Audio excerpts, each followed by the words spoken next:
My name is Rebecca Mitchell, and I was 28 years old when I stood alone in my wedding dress, minutes before walking down the aisle. That's when my phone buzzed with a text from my mother. "We won't be attending. Your wedding is too showy and disrespectful to Audrey's memory." My perfect day shattered in an instant. My sister's wedding had become the standard I could never meet, even on my own special day. I stared at my reflection, tears threatening to ruin my makeup, and made a decision. Parents or not, I was walking down that aisle. Before I dive into this story, I'd love to know where you're watching from. Drop your location in the comments below, hit that like button if you've ever dealt with family drama, and subscribe to join our community of survivors and thrivers. Now, let's go back to where it all began. I grew up in Lexington, a picturesque suburb of Boston, in a white colonial with green shutters and a perfectly manicured lawn. From the outside, the Anderson family looked like a Norman Rockwell painting, mother, father, and two daughters spaced exactly 3 years apart. But inside those pristine walls, the family dynamic was anything but perfect. My mother Diane was the quintessential perfectionist.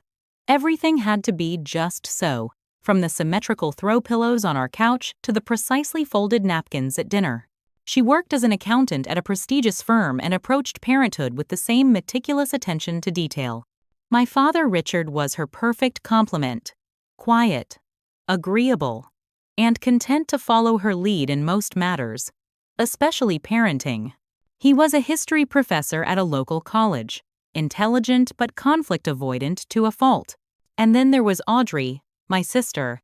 3 years older, she seemed to have emerged from the womb exactly as my parents had ordered, beautiful with her honey blonde hair and clear blue eyes, academically brilliant without seeming to try, and socially graceful.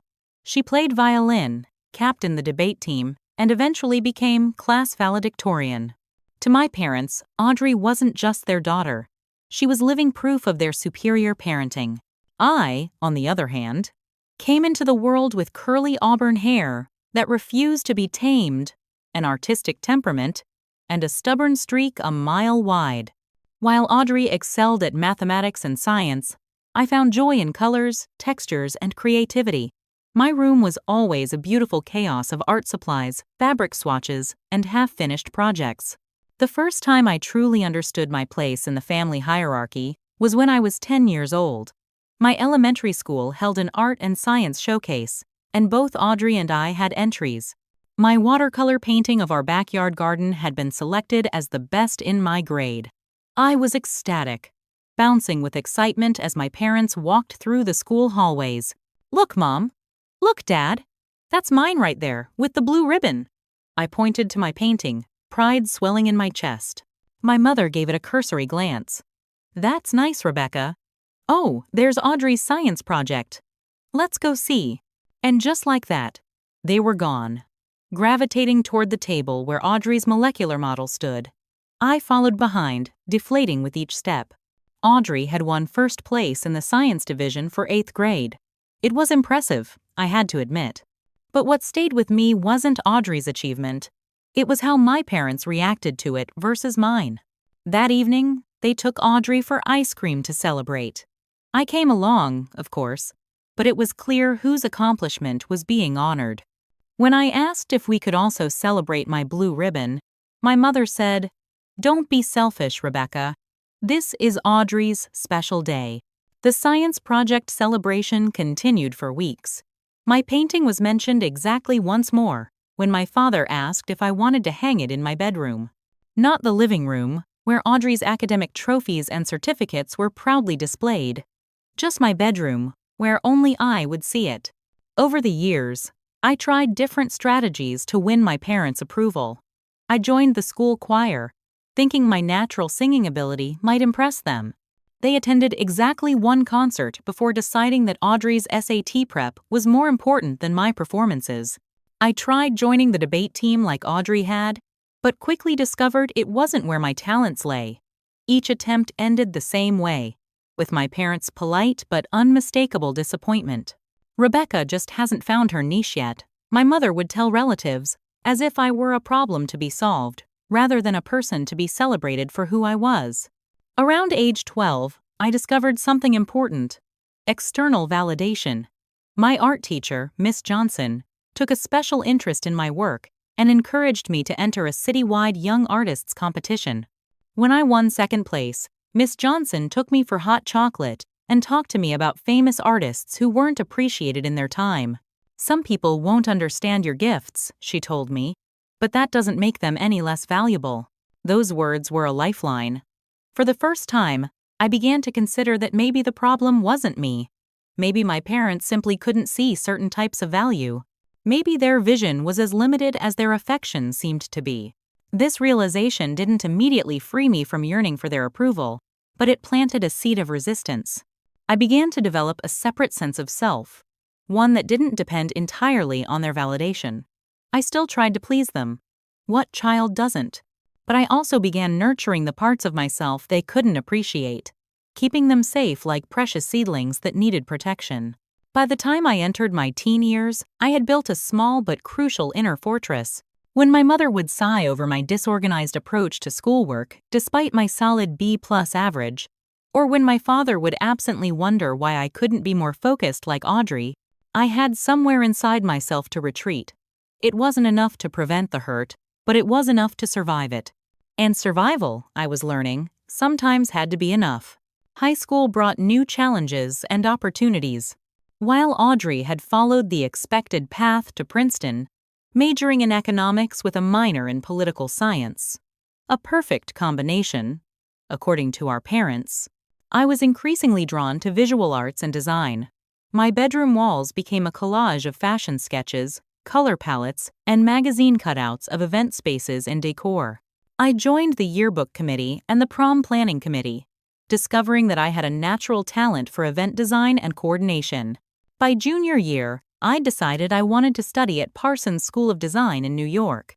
When I brought home brochures and excitedly shared my plans at dinner one night, the temperature in the dining room seemed to drop 20 degrees. A design school? My mother's voice carried that familiar note of disappointment. Rebecca, be serious. That's not a real education. It's one of the best design schools in the country, I countered, heart racing but determined. Your sister is about to graduate with honors from Princeton, my father said mildly, as if that settled the matter. I'm not Audrey, I said, the words coming out with more force than I'd intended.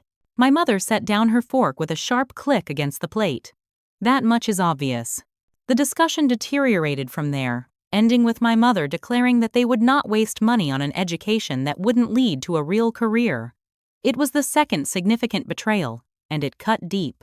Not just because they refused to help financially, but because they couldn't even pretend to support my dreams.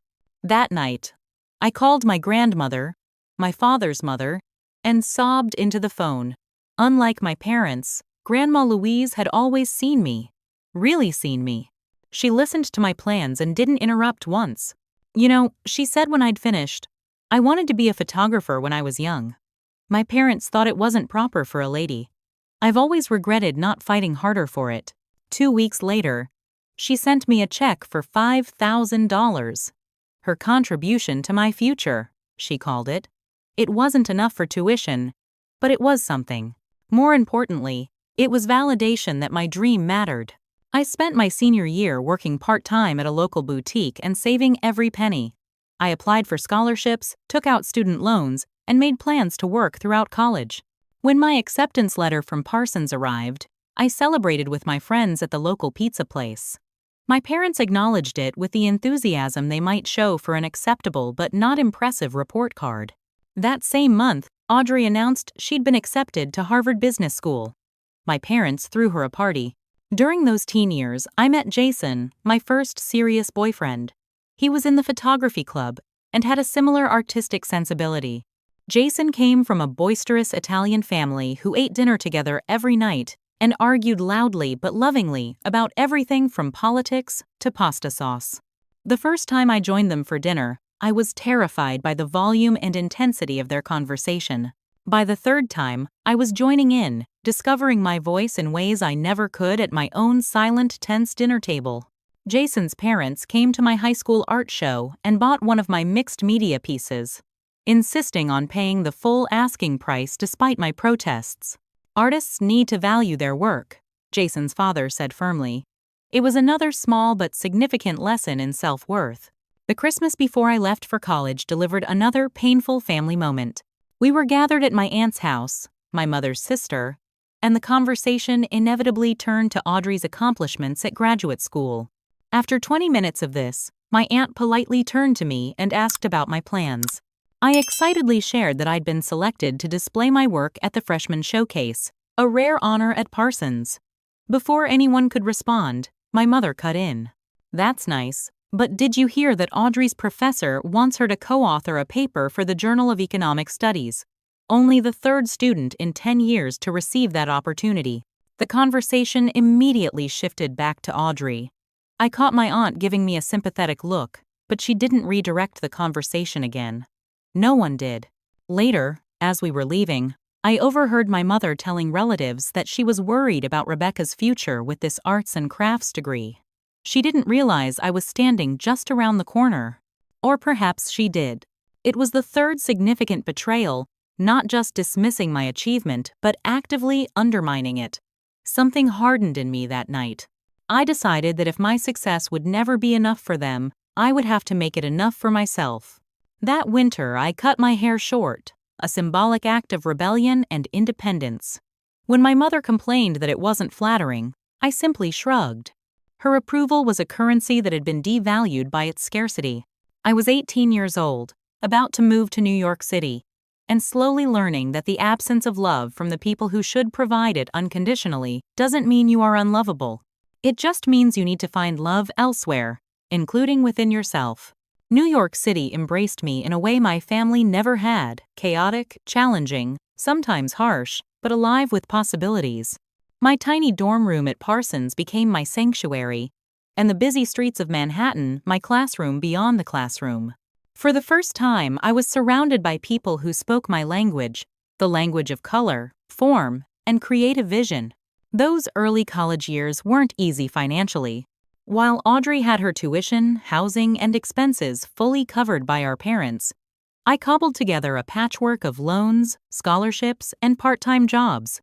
I worked weekends at a high-end boutique in Soho, did freelance graphic design for small businesses, and even helped coordinate student events for a modest stipend. Sometimes I'd fall asleep over my textbooks, exhausted from trying to do it all.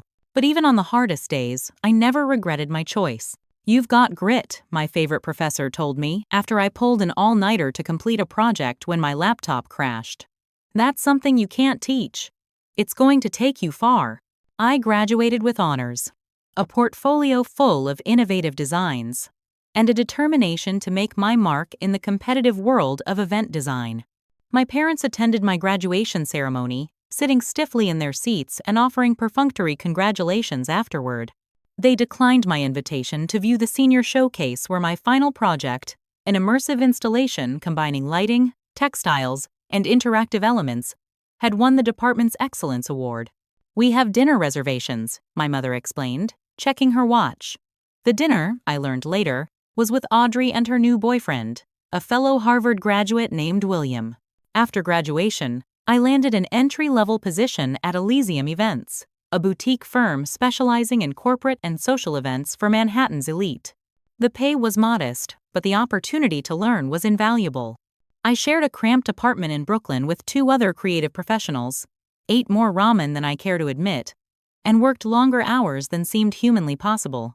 During those early career years, my relationship with Jason ended amicably when he took a photography position in Los Angeles. We'd grown in different directions, but I'll always be grateful for how his family showed me what supportive love could look like. It was around this time that I met Zoe Kim, who would become my closest friend and strongest ally. We were paired together on a charity gala project. She was the caterer. I was the junior designer. When the senior designer fell ill 2 days before the event, I was thrust into the lead role. Terrified but determined, I worked around the clock to ensure everything went perfectly. Hours before the event, disaster struck. The custom lighting installation malfunctioned. As I fought back tears of frustration, Zoe appeared with coffee, a toolkit, and unwavering confidence in me. "We've got this," she said simply, rolling up her sleeves. By event time, not only was the lighting fixed, but we'd created an even more stunning effect than originally planned. The gala was a triumph, earning me a promotion and cementing my friendship with Zoe. She became the sister I'd never really had with Audrey, someone who celebrated my victories without competition and supported me through setbacks without judgment. As my career began to flourish, my relationship with my family grew increasingly distant. Our phone calls became less frequent and more perfunctory. I'd visit Boston for major holidays, enduring the inevitable comparisons to Audrey and deflecting questions about when I'd get a real job or settle down. The contrast became even more pronounced when Audrey announced her engagement to William. He checked every box on my parents' approval list: Harvard Business School graduate, investment banker from a good family, and conventionally handsome in that preppy North Shore way. My mother threw herself into wedding planning with an enthusiasm I'd never seen directed toward any of my accomplishments. Audrey's wedding was exactly what you'd expect: a lavish affair at the Boston Harbor Hotel, with 300 guests, a 10-piece orchestra, and flower arrangements that cost more than my monthly rent. Standing beside her as a bridesmaid in the pale pink dress she'd selected, a color that clashed horribly with my auburn hair, I pasted on a smile and played my part. I genuinely wanted her to be happy, even as I acknowledged the familiar ache of being the lesser daughter. At the reception, I overheard my mother talking to her college friend. Yes, Rebecca's still doing her decorating thing in New York. No, nothing serious relationship-wise. You know artists. They take longer to settle down. It was the fourth betrayal, reducing my growing professional success to decorating and dismissing my life choices as somehow less valid than my sister's. By this point, I was 26 and had been promoted to senior designer at Elysium.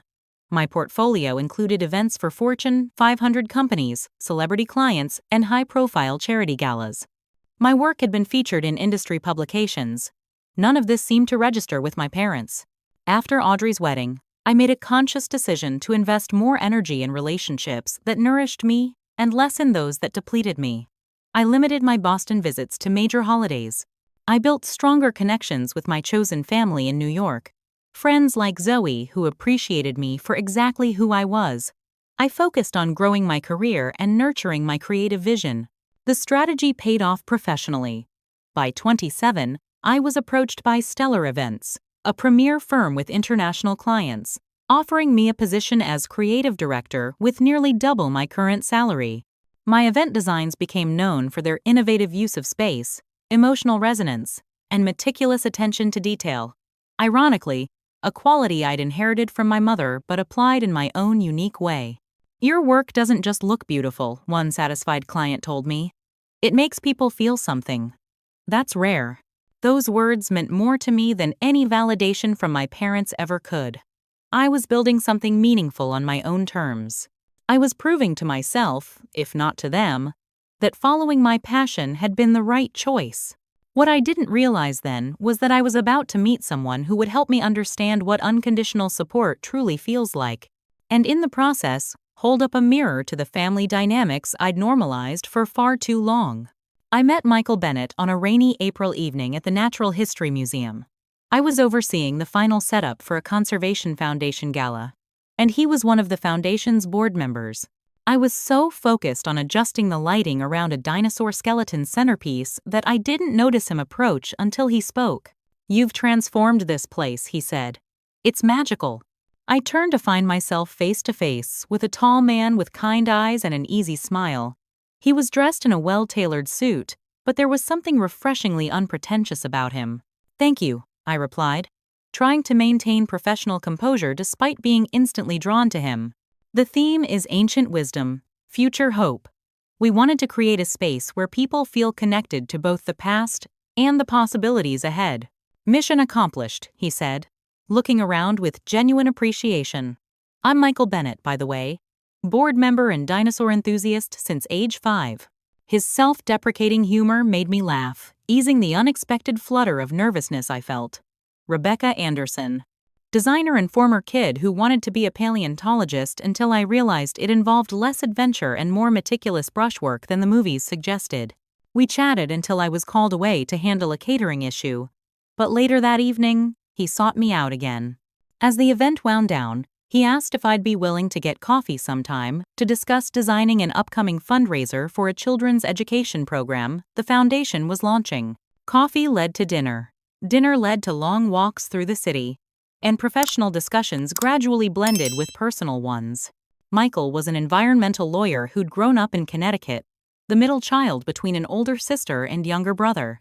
He was intelligent without being arrogant, passionate about his work without being consumed by it, and most surprisingly to me, genuinely interested in my creative process and career. "Tell me how you decided on that particular shade of blue for the ocean conservation benefit," he'd ask, and then actually listen to my detailed explanation of color, psychology, and emotional resonance. Or he'd notice a small design element that others overlooked and appreciate the thought behind it. "The way you incorporated those recycled materials into the decor wasn't just environmentally conscious. It told a story about transformation." "That's brilliant, Rebecca." After years of having my work dismissed or minimized by my family, Michael's sincere interest and respect felt almost disorienting. I kept waiting for the other shoe to drop, for him to reveal some fatal character flaw, or suddenly lose interest in the frivolous world of event design. But that moment never came. Instead, about 3 months into our relationship, I experienced something that would fundamentally shift my perspective on family dynamics. Michael invited me to his parents' home in Greenwich for his father's 60th birthday celebration. Patricia and Robert Bennett welcomed me with a warmth that felt almost suspicious to someone raised in the chilly emotional climate of the Anderson household. Patricia hugged me like she meant it, and Robert insisted on giving me a tour of their home, proudly pointing out several of Michael's childhood art projects displayed alongside his siblings' achievements. "Michael tells us you're a brilliant designer," Patricia said over dinner. "We looked up some of your events online. That Literacy Foundation gala you did last year was extraordinary." I nearly choked on my wine. "You looked up my work?" "Of course we did," Robert replied, as if it were the most natural thing in the world. "Our son is crazy about you, so we wanted to know more about what you do." Throughout the weekend, I witnessed family interactions that seemed almost foreign to me. The Bennett siblings teased each other mercilessly, but jumped to each other's defense the moment an outsider joined in.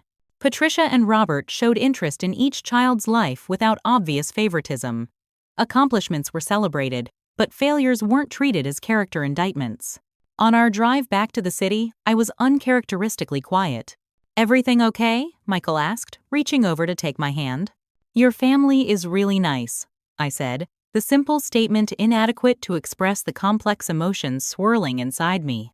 "They liked you a lot," he assured me, misunderstanding my pensiveness. "No, I mean, they're really nice to each other. And to you. They're proud of you just for being you." Michael glanced at me, confusion crossing his face. "Isn't that normal?" The question hit me like a physical blow. Was it normal? Was the constant striving for approval, the implicit understanding that love was conditional on achievement, the perpetual comparison to a more favored sibling, was all of that abnormal? "My family is different," I finally said. And then, to my horror, I began to cry. Not delicate tears, but messy, uncontrollable sobs that had been waiting years to escape. Michael pulled the car over and held me while I cried, not pushing for explanations. When I finally calmed down enough to speak, I told him everything. The lifelong comparisons to Audrey, the dismissed achievements, the withheld support, the constant sense that I was somehow fundamentally disappointing. "I always thought it was me," I admitted. "That if I just found the right accomplishment, the right way to be, they'd finally be proud. But seeing your family, maybe it was never about me at all."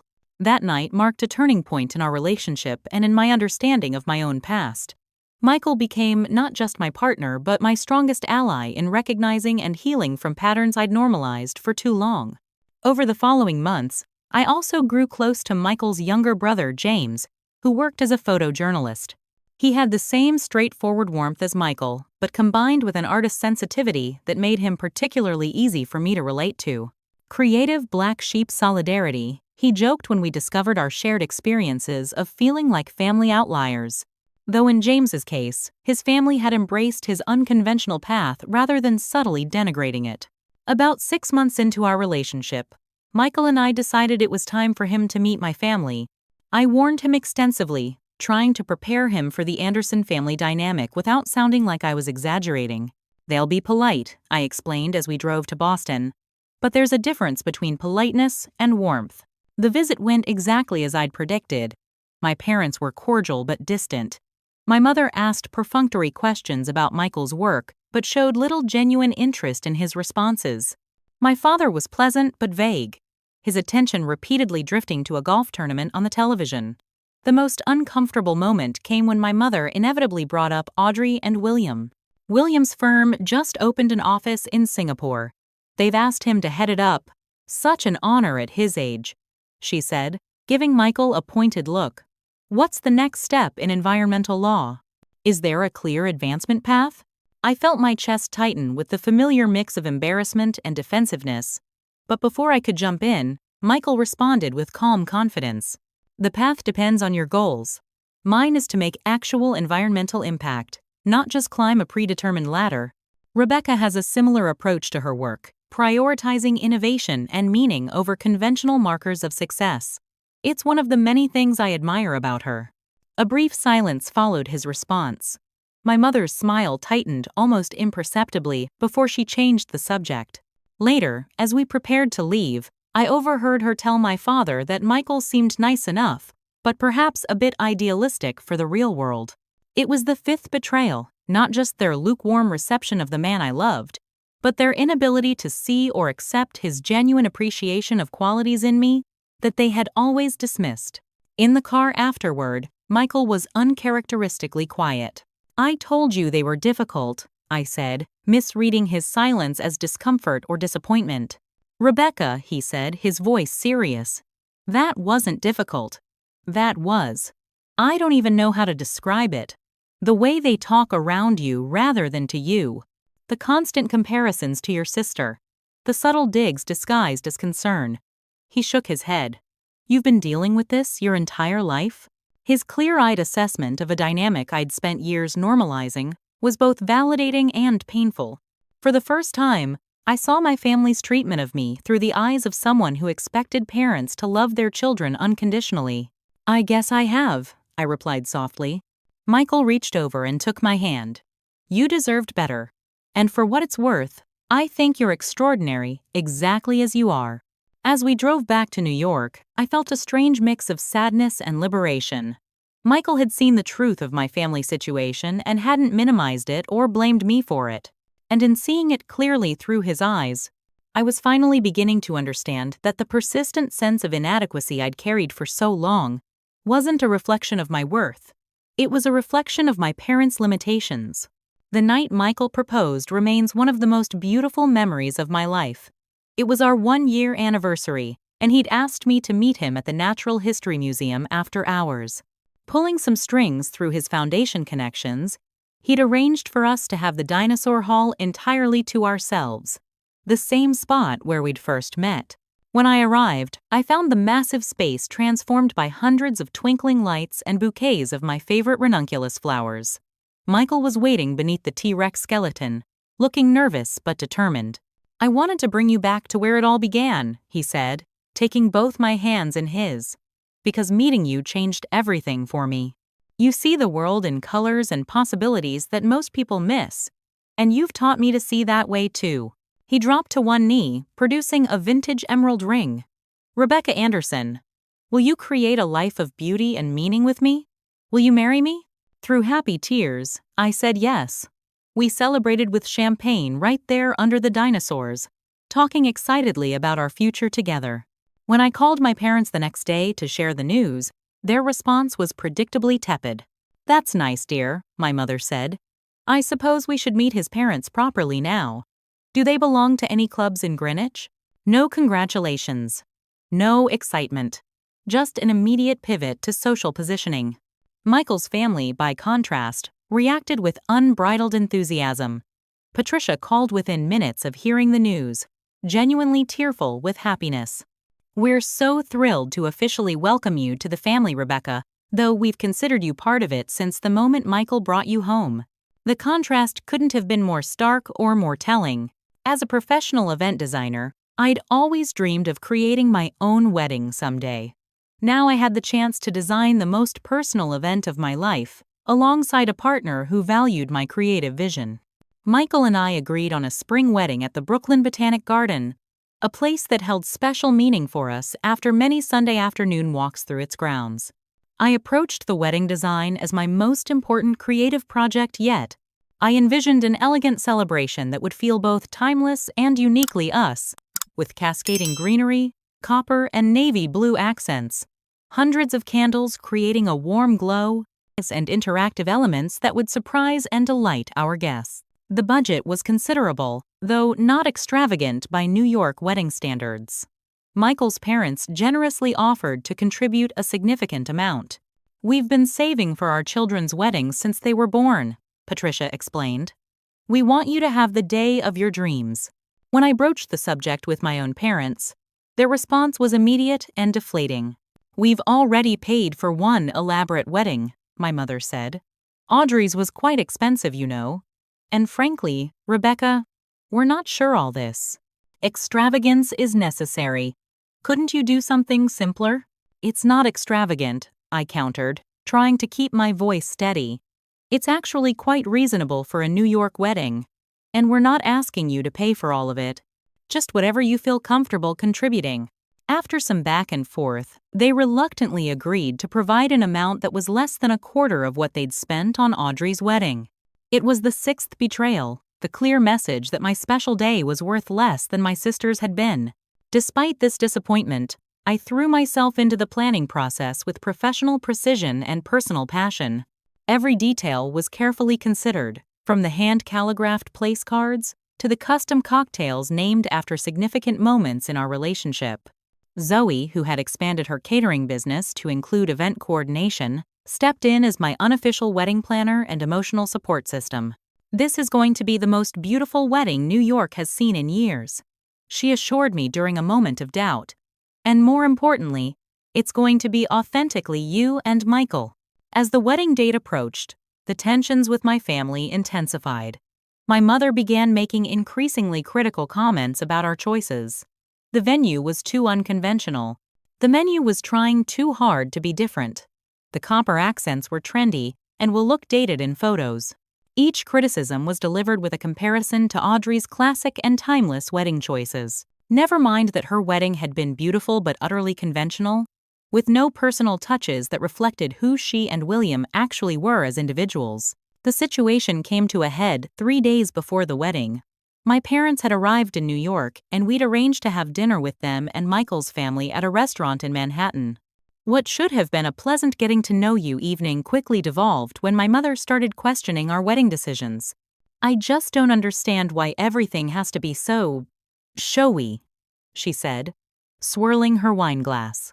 "A simple church ceremony followed by a nice reception would be just as meaningful and far more appropriate." "More appropriate for whom?" I asked, feeling the familiar tightness in my chest. "For the family," my mother replied.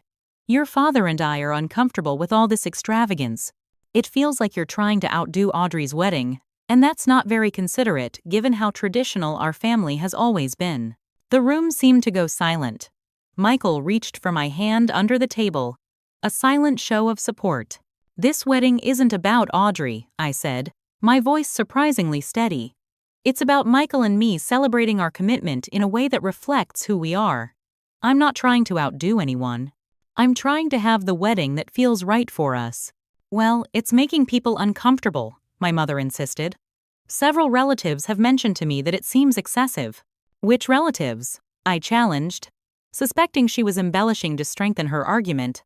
My mother waved her hand dismissively. "That's not important. What matters is that you're putting your desire for a flashy display above family harmony." Before I could respond, Patricia Bennett spoke up, her normally warm voice taking on an edge I'd never heard before. "I'm not sure what family harmony means in this context," she said carefully. "But from where I sit, it sounds like you're asking Rebecca to diminish her joy to avoid threatening some sort of established order." My mother's eyes widened slightly. She clearly hadn't expected to be challenged. "You don't understand. Our family has certain traditions and expectations." "Perhaps," Robert Bennett added, his kind face serious. But shouldn't one of those expectations be celebrating your daughter's happiness, regardless of how it compares to her sister's? The remainder of the dinner was tense and uncomfortable. Afterward, in the privacy of our apartment, I broke down in Michael's arms. "Why can't they just be happy for me?" I sobbed. "Just this once, why can't I be enough as I am?" Michael held me tightly. "You are enough, more than enough. And if they can't see that, it's their loss." The day before our wedding, I received a series of text messages from my mother, each more critical than the last, culminating in a clear ultimatum: either scale back several excessive elements of the wedding to make it less flashy than Audrey's, or accept that she and my father would be too uncomfortable to attend. I stared at my phone in disbelief, tears streaming down my face. Even now, on the eve of my wedding, they were demanding that I diminish myself to maintain their preferred family narrative. It was too much. With shaking hands, I typed a response. "I'm sorry you feel that way. The wedding will proceed as planned. I hope you'll reconsider and choose to celebrate with us, but I understand if you cannot." That night, I barely slept, torn between grief and a strange sense of liberation. By morning, I had no response from my parents. As I sat in the bridal suite with Zoe and my bridesmaids, trying to focus on my makeup application, my phone buzzed with a final message. "We won't be attending. Your wedding is too showy and disrespectful to Audrey's memory. I hope someday you'll understand why we had to take this stand." It was the ultimate betrayal, choosing to miss their daughter's wedding over superficial concerns about appearance and comparison. The final evidence that their love had always been conditional. As I sat in the bridal suite at the Brooklyn Botanic Garden, surrounded by my bridesmaids but missing the two people who should have been most eager to support me on my wedding day, the reality of my parents' absence began to truly sink in. The message on my phone seemed to burn into my vision. "We won't be attending." Not, "We're running late." Not, "We need to talk." A flat, unequivocal rejection. Zoe took the phone from my trembling hands and read the message, her expression shifting from confusion to outrage. "They're not coming because your wedding is too nice? Are you kidding me?" The other bridesmaids gathered around, their faces reflecting shock and sympathy. These women, friends from college, colleagues who had become confidants, Michael's sister Lindsay, had witnessed various aspects of my complicated family dynamic over the years, but even they seemed stunned by this final act of rejection. "What does she mean, disrespectful to Audrey's memory?" asked Caitlin, my roommate from Parsons. "Audrey isn't dead. She's just not the center of attention for once." That comment cut through my shock and sparked a fresh wave of tears. Audrey wasn't even attending the wedding herself. She was 7 months pregnant, and her doctor had advised against traveling from Singapore, where she and William now lived. We'd arranged for a live stream of the ceremony for her to watch. In our last phone conversation, she'd actually seemed genuinely excited about my plans and had sent a lovely wedding gift. "I need to call Michael," I whispered, my voice barely functioning. As Zoe handed me back my phone, there was a knock at the door. "Rebecca?" It was Michael's voice, concerned but steady. "Can I come in? James told me something's wrong." Tradition dictated that the groom shouldn't see the bride before the ceremony, but nothing about this day was proceeding as tradition would dictate. "Yes," I called out. Michael entered, handsome in his tailored suit, his expression changing immediately when he saw my tear-streaked face. The makeup artist threw up her hands in defeat and stepped aside as he rushed to my side. "My parents aren't coming," I said, showing him the text. "They're actually boycotting our wedding because it's too nice." I watched as confusion, disbelief, and then anger crossed his face. I don't even have words for what that is," he finally said. "I'm so sorry, Rebecca." "What do I do?" I asked, feeling completely lost. "Do we delay the ceremony? Make an announcement? I don't even know the protocol for when your parents abandon you on your wedding day." Michael knelt beside my chair, taking both my hands in his. "This is our day, yours and mine. We're surrounded by people who genuinely love and support us. Your parents have made their choice, and while it's unbelievably hurtful, we can't let it define this day for us." He was right, of course.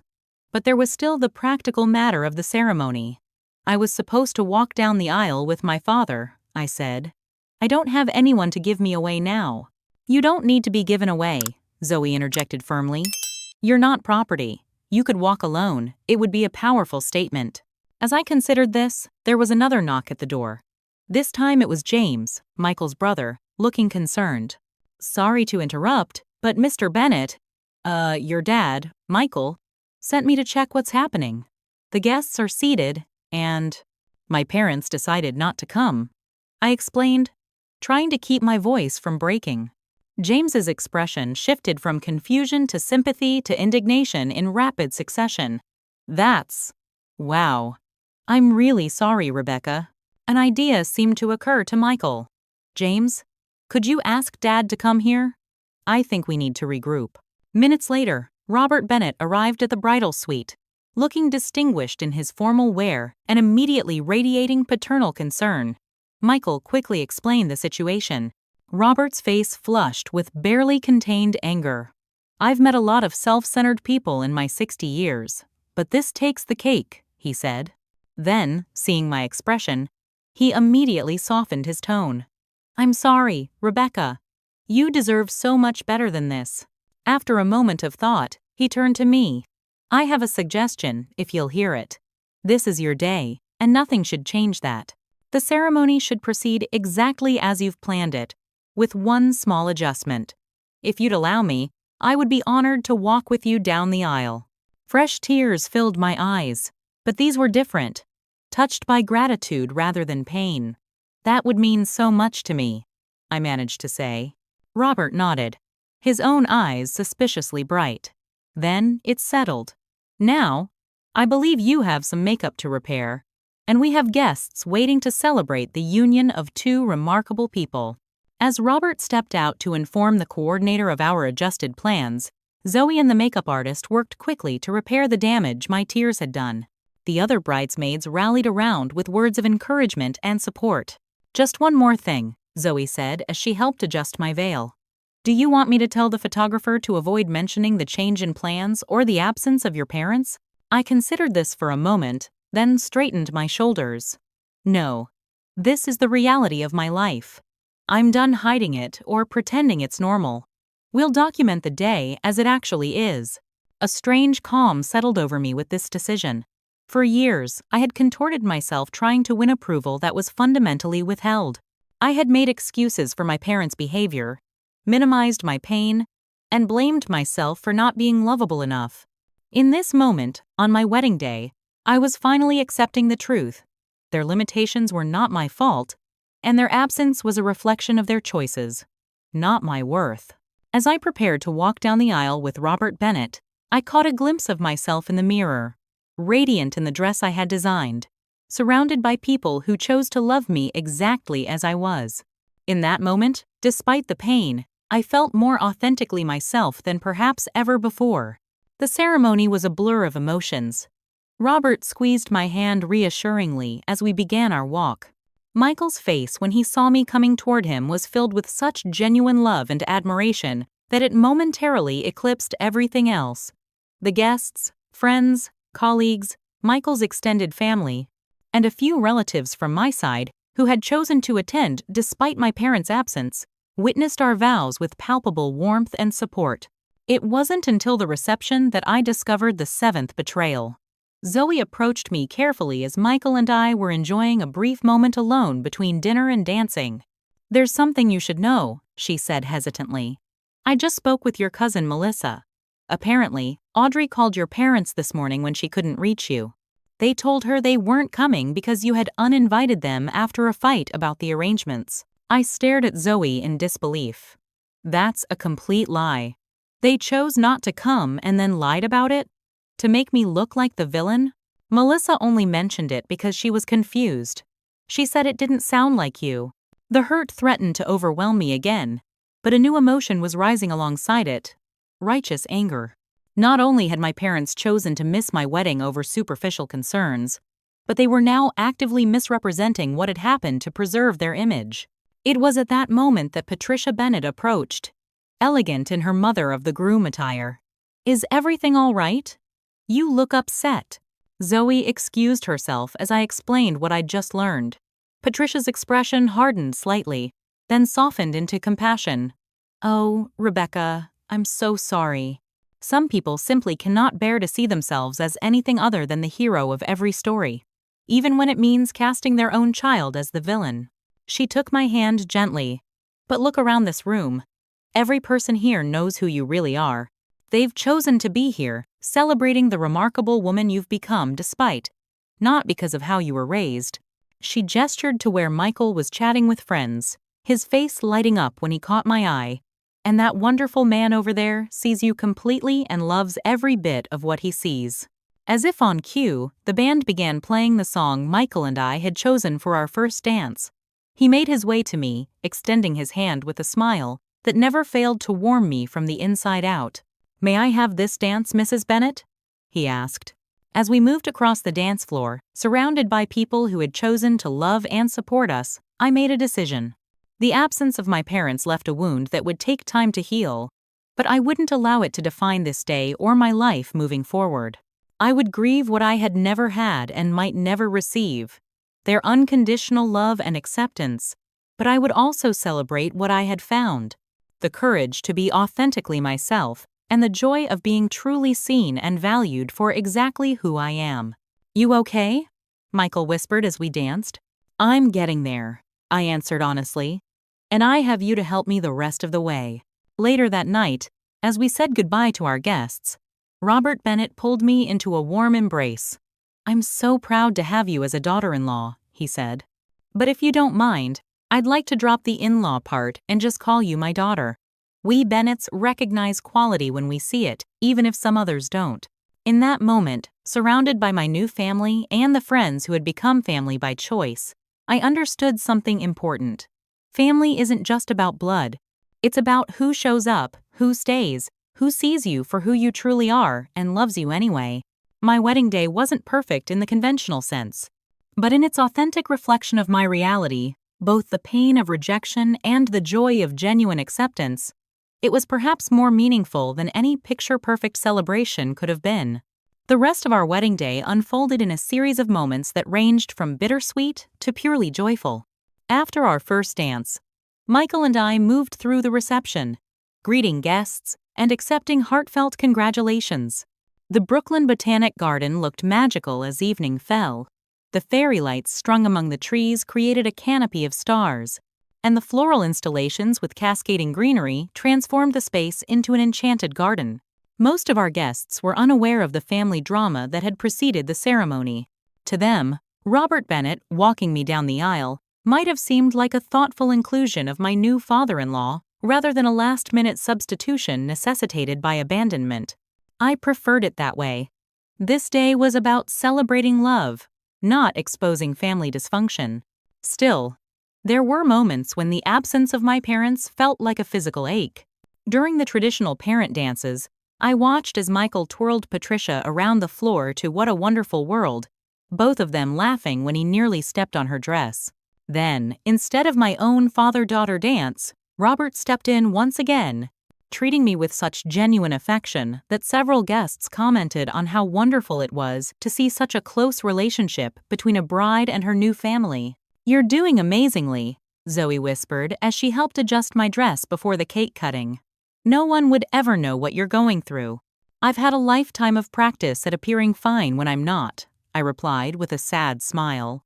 "But the difference now is that I'm genuinely happy too, despite everything. It's a strange mix." The dinner was exquisite, the speeches heartfelt, and the band kept the dance floor packed all night. As I looked around at the celebration we had created, I felt a surge of professional pride alongside my personal joy. Every detail reflected our vision perfectly, from the custom cocktails to the interactive guest book where friends left us messages alongside instant photos of themselves. This was exactly the wedding I had designed, and it was beautiful. One particularly healing moment came during the reception speeches. Michael's father stood, champagne glass in hand, and addressed the gathered guests with a warmth that reached across the room. "When you become a parent," he began, "you have dreams for your children. You want them to find fulfillment, purpose, and love. Watching Michael with Rebecca, I see all three. Rebecca," he said, turning to me with genuine emotion in his eyes, "you bring out the very best in our son. Your creativity, resilience, and loving heart have made him happier than we've ever seen him. Today, the Bennett family doesn't just gain a daughter-in-law. We gain a daughter, period.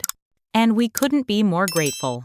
His words brought tears to my eyes, not just for their sentiment, but for the stark contrast they presented to my own parents' rejection.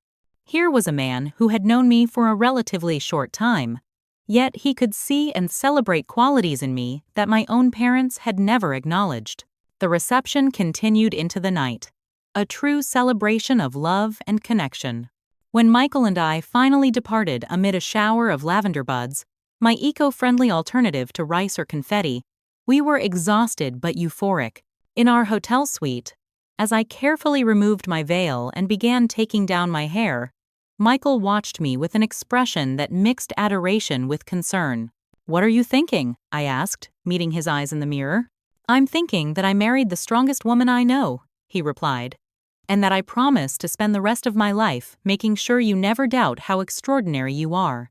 As I curled into his arms that night, emotionally drained but deeply content, I realized something important. Despite the painful absence of my parents, I hadn't felt alone at all during the day.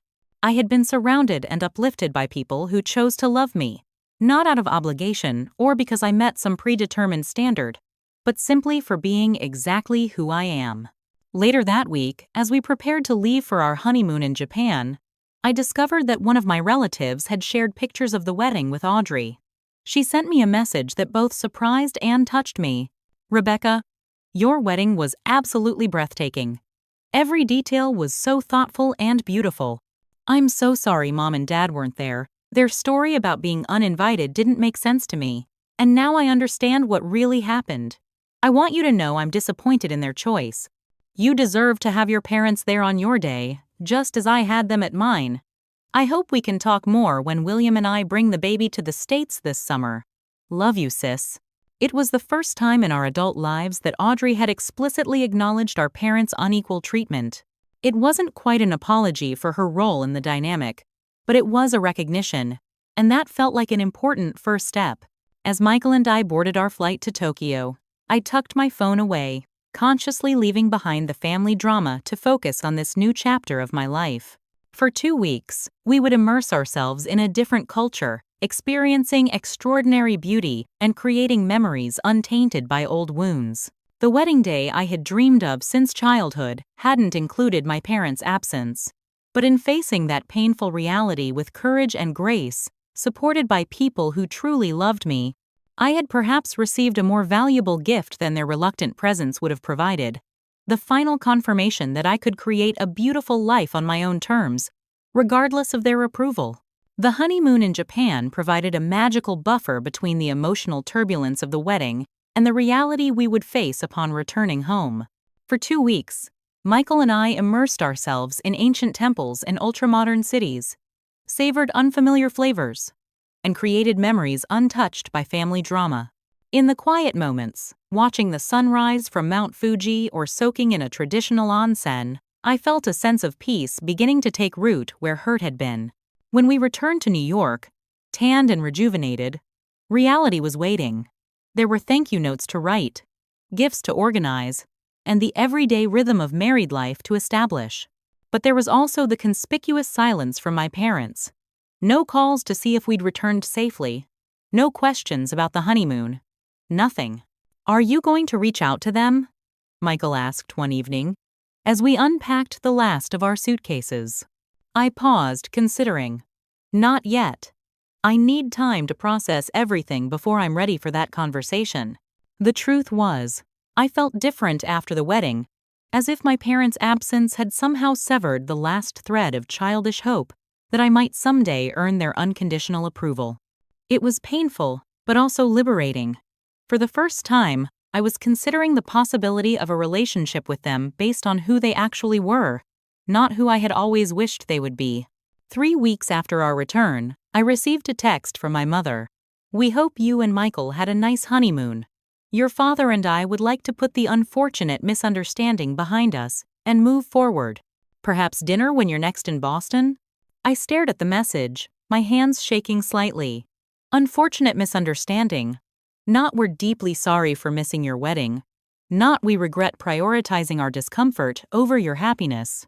A bland, passive phrase that conveniently erased their accountability while suggesting equal fault on all sides. "Are you okay?" Michael asked, noticing my expression. I showed him the text.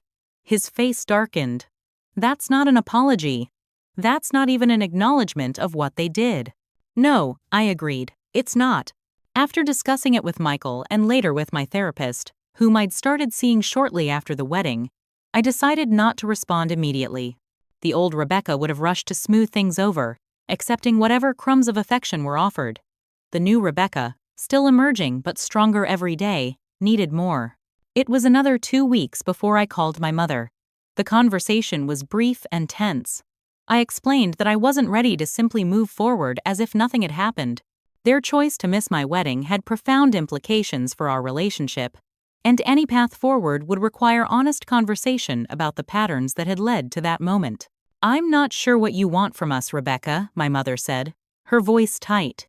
"We've already explained that we were uncomfortable with the excessive nature of the event. Some things are simply not our taste."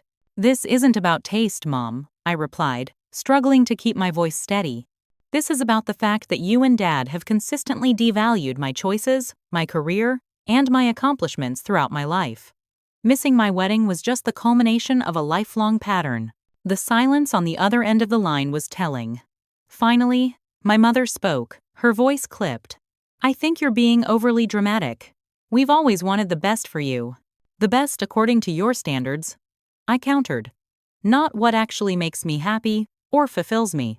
The conversation ended with little resolved, but I felt stronger for having spoken my truth without backing down. A week later, I received an email from my father, a rare direct communication from him without my mother as intermediary. It was brief, but suggested he might be more receptive to honest conversation than my mother had been. "Your mother is hurt by your accusations," he wrote, "but I would like to understand your perspective better. Perhaps we could talk. Just the two of us?" This small opening led to a phone call where, for the first time, my father listened without immediately defending or deflecting. He didn't fully understand or accept my viewpoint, but he seemed genuinely troubled by the depth of my hurt. "I never intended to make you feel less valued than your sister," he said at one point, his voice uncharacteristically vulnerable. "I suppose I've always found Audrey easier to understand. Her path was clearer to me." "That's honest, at least," I acknowledged. "But did you ever try to understand my path? Did you ever consider that different doesn't mean less valid?" His silence was answer enough. By early summer, I had reached a place where I felt ready for a face-to-face conversation with my parents. Michael offered to come with me for support, but I decided this was something I needed to do alone. "This is about patterns that were established long before you came into my life," I explained.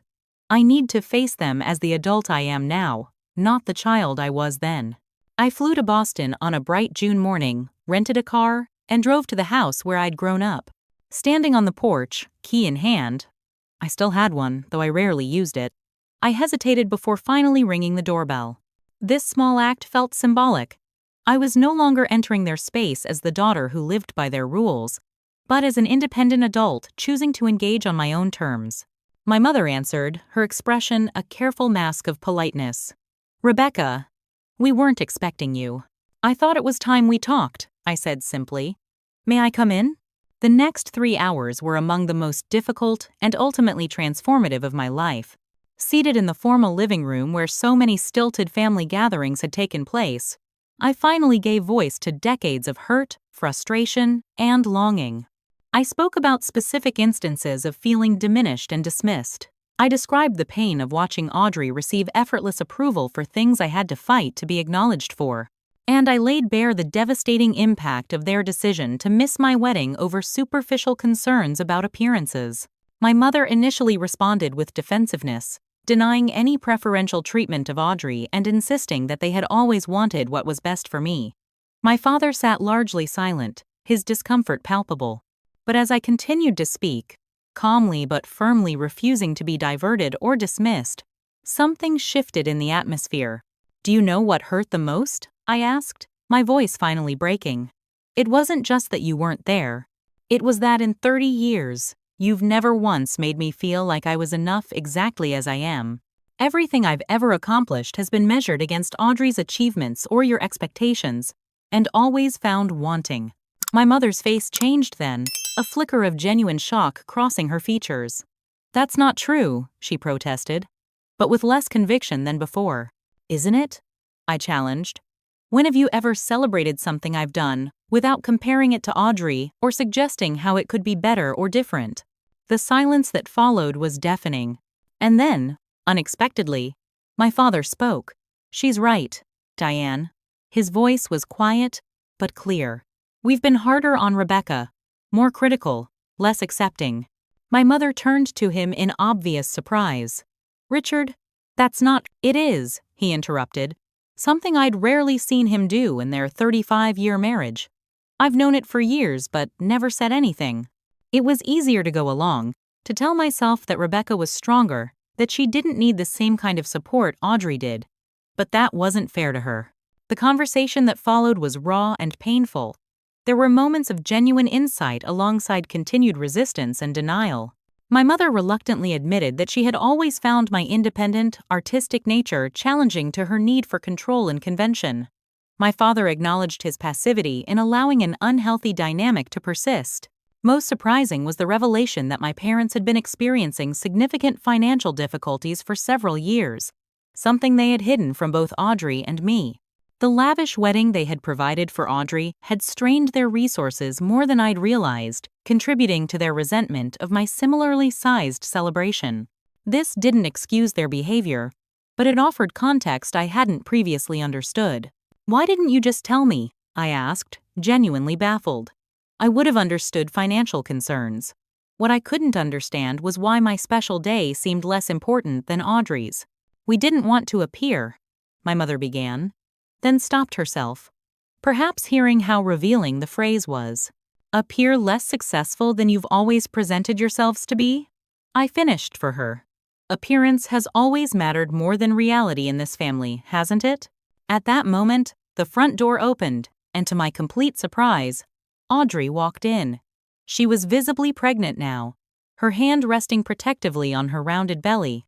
"Audrey," my mother exclaimed, rising quickly, "what are you doing here? We thought you weren't coming until next week." "We finished the Singapore project early, and William thought I should fly back before I get too far along," Audrey explained, before turning to me with visible emotion. "Rebecca, I wasn't sure if you'd be here, but I hoped." The complexity of feelings that crossed her face mirrored my own internal turmoil. There was awkwardness, certainly, but also something that looked unexpectedly like regret. The conversation that followed, now including Audrey, brought several surprising revelations. Far from enjoying her golden child status, Audrey confessed to having felt trapped by her parents' expectations throughout her life. "Do you know how terrified I've always been of disappointing them?" she asked, tears in her eyes. "You had the courage to follow your own path, Rebecca. I never did. I've always envied your freedom, your creativity, your willingness to stand up for yourself." Her words stunned me into momentary silence. All those years I had envied her for receiving the approval I craved, never realizing she might envy me for living without it. "I should have said something after the wedding," she continued. "When they told me they weren't going because you'd uninvited them, I knew something wasn't right. But I was thousands of miles away and 8 months pregnant, and I took the path of least resistance.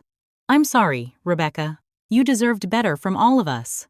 As the afternoon wore on, the conversation moved from the formal living room to the kitchen, where my mother mechanically prepared dinner as we continued to unravel decades of family dynamics. There were no neat resolutions or dramatic apologies, but there were moments of genuine connection breaking through the habitual patterns. By the time I left, exhausted but clearer than I'd ever been, I understood that my parents' behavior stemmed from their own limitations, not my worth. My mother's obsession with appearances masked deep insecurities about her own social standing. My father's emotional distance reflected patterns from his own upbringing that he'd never addressed. And Audrey's seeming perfection concealed a profound lack of self-determination. Understanding didn't erase the hurt, but it helped me see my family members as flawed, complex humans rather than the all-powerful figures of my childhood who held the key to my self-worth. Walking away from my parents' house that evening, I felt a weight lifting, not because everything was resolved, but because I finally understood that my happiness didn't depend on their approval. As I drove back to my hotel, I called Michael. "How did it go?" he asked, concern evident in his voice. It was. I searched for the right words. Necessary. Clarifying. I don't think anything will change overnight, but something has shifted. In them, maybe a little. In me, completely. I'm proud of you, he said simply. And I'm here whenever you're ready to come home. Home. Not my childhood house with its perfect exterior and chilly emotional climate, but the warm, accepting space Michael and I were creating together. A home where I could be fully myself, valued for exactly who I was rather than measured against an impossible standard. It was time to embrace that home, and the life we were building, with my whole heart. 6 months after that pivotal confrontation with my family, Michael and I had settled into our married life with a sense of peace and purpose that felt revolutionary to me. We'd moved from my small apartment to a spacious 2-bedroom in Brooklyn with large windows and a small terrace where I'd created a miniature garden. The second bedroom served as a shared office space, with my design materials occupying one side and Michael's legal briefs the other. Professionally, my career had reached new heights.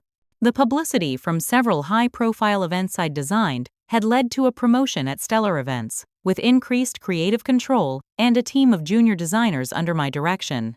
I was now creating the kind of innovative, emotionally resonant experiences I'd always dreamed of, pushing boundaries in ways that even 5 years ago might have seemed too risky. "You're different now," Zoe observed one evening as we shared wine on my terrace. "More confident, less apologetic about your ideas." I considered her words. I think I finally stopped hearing my mother's voice in my head every time I proposed something unconventional. It's liberating. The journey toward that liberation had not been easy or straightforward. After the confrontation in Boston, my relationship with my parents had entered a new phase, not entirely healed, but more honest. We spoke less frequently than before, but our conversations held more substance. My mother still occasionally lapsed into her old patterns of subtle criticism or comparison, but I had developed the ability to address these moments directly rather than internalizing the hurt. "Mom, that's exactly the kind of comparison that has damaged our relationship," I would say calmly. "I'd appreciate it if you'd try to see my choices on their own terms, not in relation to what Audrey would do." Sometimes she would bristle at such directness, but increasingly she would catch herself, making visible efforts to change patterns established over decades. It wasn't perfect, but it was progress. My father, somewhat surprisingly, had become more engaged in our relationship. He had begun sending emails asking specifically about my work, and during one phone call, he confessed that he'd looked up some of my event designs online and been genuinely impressed. "I never really understood what you did before," he admitted. "It's quite remarkable, Rebecca." Those words, simple as they were, meant more to me than he could possibly know. My relationship with Audrey had undergone perhaps the most significant transformation.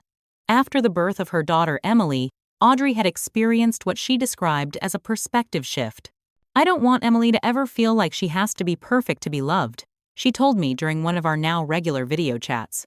"Watching Mom with her made me see our childhood so differently." She's already making comments about Emily's strong personality in this concerned tone, and I found myself thinking, is that how she talked about Rebecca when she was a baby? This new awareness had led Audrey to establish boundaries with our parents that would have been unthinkable in the past. When our mother made a dismissive comment about my latest project during a family call, Audrey had immediately intervened.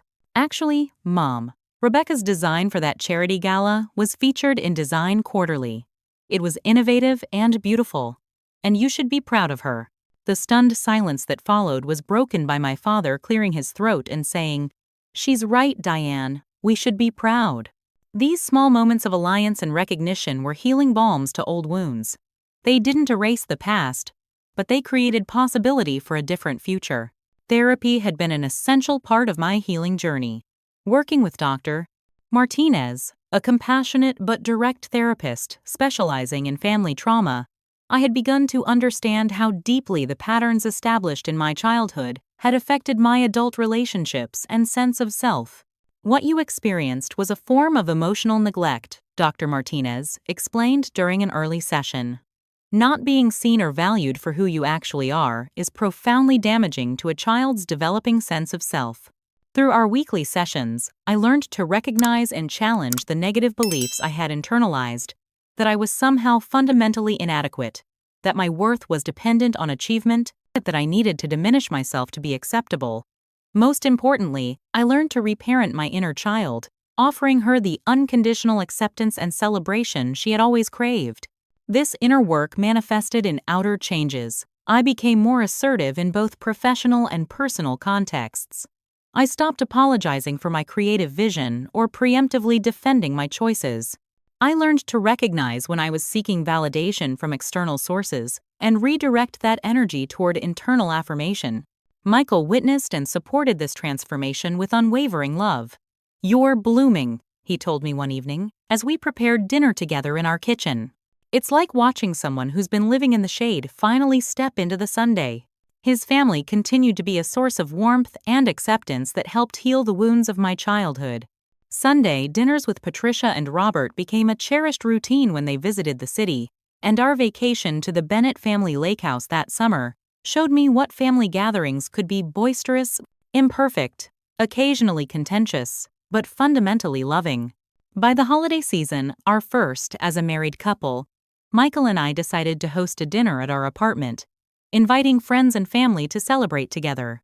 It was a bold step, particularly given the complexities of our family dynamic, but it felt right.